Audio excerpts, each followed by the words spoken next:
Welcome আপনাকে লিখিত podcast ক্লিপসের এই ভিডিওতে। সাবস্ক্রাইব করে বেল আইকনটা প্রেস করে দিন এরকম আরও ইনফরমেটিভ ভিডিও সবার আগে পাওয়ার জন্য। ধন্যবাদ। তো স্যার, আইডিও এক্সামটার সম্বন্ধে যদি একটু বলেন, মানে যারা জানে না তাদের জন্য, যারা প্রথমেই নোটিফিকেশনটা দেখছে, কারণ দীর্ঘ প্রায় 5 বছর পর নোটিফিকেশন। হ্যাঁ, তো হ্যাঁ। যদি একটু বলেন।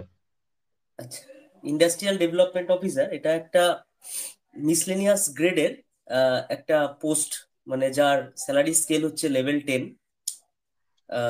এবং এই পরীক্ষাটি আমরা যেমনটা জানি যে ভ্যাকেন্সি ঠিকঠাক ইয়ার টু ইয়ার ডিক্লেয়ার হয় না, অথবা এটার এক্সামিনেশনটা প্রতি বছরে কন্ডাক্ট করা যায় না, মোটামুটি 5 বছর 7 বছর এরকম গ্যাপ রেখে হয়।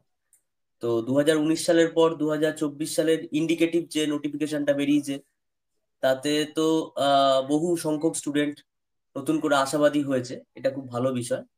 এক্সামটা বিশেষত্ব হচ্ছে অন্য ডাব্লিউবিপিএসসি বা মিসলিনিয়াস পরীক্ষা এইগুলোর মতো মাল্টিপল স্টেপ অতটাও বেশি নেই।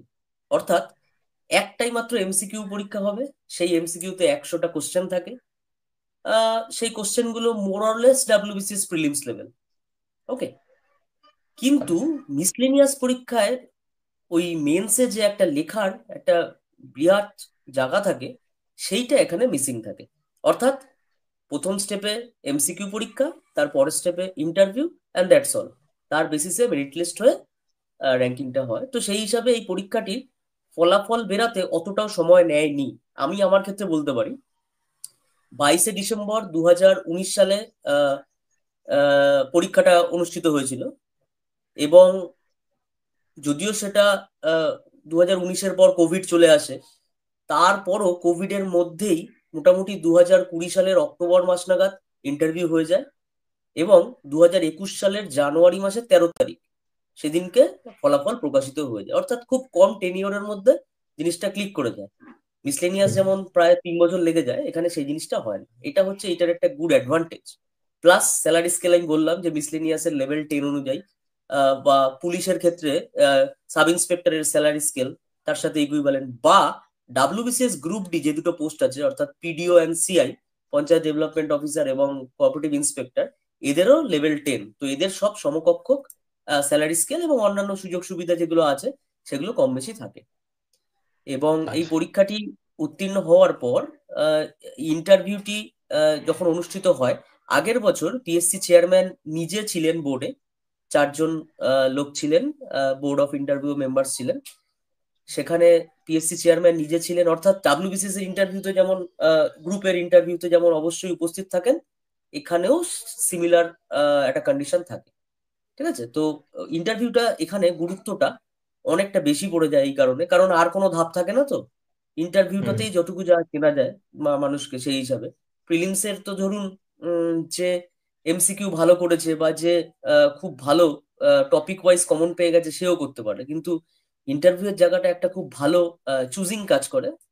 সেইটা আইডিওর ক্ষেত্রে আমার মনে হয় মিসলেনিয়াস বা অন্যান্য এক্সামের থেকে অনেকটা বেশি একটা ফ্রুটফুল রেজাল্ট দেওয়ার জায়গা। তো সেই কারণে খুব ভালো বিষয় যেমন এটা, তেমনি ইন্টারভিউটা নিয়ে আমাকে, যখন উত্তীর্ণ হয়ে যাবো অবশ্যই, এখন খুব একটা ভেবে লাভ হবে না, তখন হুম। অনেকটাই আমাকে কাজে দেবে। আর আচ্ছা। এদের পোস্টিং নিয়ে যদি বলি, তাহলে পোস্টিং গুলো তো জেনারেলি বিডিও অফিস ওরিয়েন্টেড হয়। এবং ডিআইসি যেগুলো আছে, অর্থাৎ ডিস্ট্রিক্ট ইন্ডাস্ট্রিয়াল সেন্টার, প্রত্যেক জেলার হেডকোয়ার্টার গুলোতেই আছে দেখবে, সেইগুলোতেও পোস্টিং হয়। এবং কিছু কিছু ক্ষেত্রে হেডকোয়ার্টারে রয়েছে হচ্ছে নিউ সেক্রেটারিয়েট বিল্ডিং, তার 9th ফ্লোর, সেই হুম হুম। হেডকোয়ার্টার কখনো কখনো পোস্টিং হয়। এইভাবে মোটামুটি পোস্টিংটা ডিস্ট্রিবিউশন থাকে। প্রমোশন স্কোপ অ্যাজ ইউজুয়াল যেমন হয় মিসলেনিয়াস গ্রেডগুলোর ক্ষেত্রে, এখানেও ঠিক তাই। লেভেল 10 থেকে নেক্সট প্রমোশন হচ্ছে লেভেল 16। লেভেল 16 হতে টাইম বেশ খানিকটা লেগে যায়। মানে প্রমোশনটা যে আহ, বাকি চাকরির ক্ষেত্রে যেমন মিসলেনিয়াসের সেগুলোর মতোই আহ, ঢিলে তালে চলে। মোট মোট কথা হচ্ছে এটা, মানে খুব যে প্রমিনেন্ট, কারণ 10 থেকে 16 নম্বর স্কেলে জাম্প করা একটা বড় একটা বিরাট বড় জাম্প হয়, যেটা সাধারণত একটা পিডিও বা সিআই এর ক্ষেত্রে হয় না। তাদেরকেও একবার লেভেল 14 হয়ে তারপর লেভেল 16-এ যেতে হয়। তো এই জিনিসগুলো থাকে। আর সেটা যদি নাও হয়ে থাকে তখন ওই 8, 15, 24 এই 3টে বছরে কি হয়, এদের পরবর্তী পে স্কেলে যদি প্রমোশন না হয় তখন সেক্ষেত্রে এদের পে স্কেলটা 1 লেভেল বেড়ে যায়, অর্থাৎ 10 থেকে পরবর্তী লেভেল 12 হয়ে যায়, এবং 12 থেকে পরবর্তী লেভেল 14 হয়ে গেল, 14 থেকে পরবর্তী লেভেল 16 হয়ে যায়। এভাবে গ্র্যাজুয়ালি 8, 15 এবং 24তম বছরে গিয়ে 3খানা করে হাইক তো আমরা ডেফিনেটলি সবাই পাবোই। তো এইটাই হচ্ছে আহ, উম, এই চাকরিটার একটা বিশেষ দিক আর কি। সম্পূর্ণ ভিডিওটি শেষ পর্যন্ত দেখার জন্য ধন্যবাদ, এবং যদি ভিডিওটি ভালো লেগে থাকে তাহলে একটা লাইক করে দিন এবং সাবস্ক্রাইব করে দিন, যাতে এরকম আরও ভিডিও আপনি সবার আগে পেতে পারেন, এবং কমেন্ট করে জানান কেমন লাগলো বা আপনার কি মতামত এই ভিডিওটা সম্পর্কে, এবং বন্ধুবান্ধব সবার সাথে শেয়ার করতেই পারেন। Thank you.